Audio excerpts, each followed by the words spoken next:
ગયા વર્ષનું જે બજેટ 3,70,000 કરોડનું રજૂ કરવામાં એમાં અનેકવિધ યોજનાઓનો સમાવેશ થયેલો છે.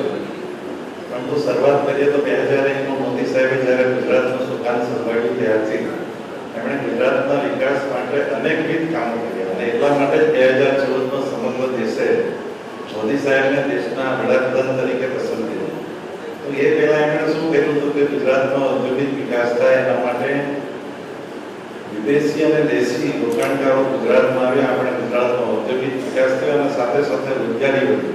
આપણે જોઈએ તો ઉમરગામ, સરીગામ, વાપી અનેક વિસ્તારોમાં જે રીતે ઉદ્યોગોનો વિકાસ થયો છે મોદી સાહેબની નીતિને આધારે છે. અને ત્યારબાદ દરેક ક્ષેત્રનો વિકાસ કરવો એમના મનમાં હતો.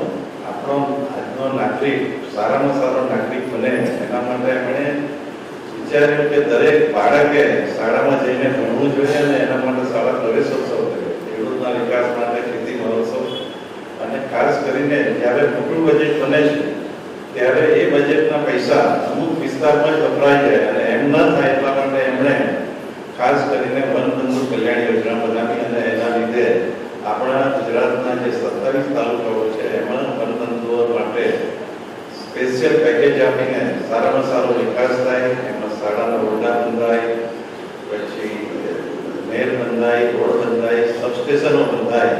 આવા દરેકે દરેક કામો પ્રાયોરિટીના ધોરણે આદિવાસી વિસ્તારમાં પણ થવા લાગ્યા. એનો લાભ રમણભાઈએ પણ ઘણા સુંદર રીતે લીધો છે. અને ત્યાર પછી સાગરખેડના વિકાસ માટે સાગરખેડ યોજના બનાવી, એમાંથી પણ સબસ્ટેશન ને બધી વસ્તુઓ બને છે.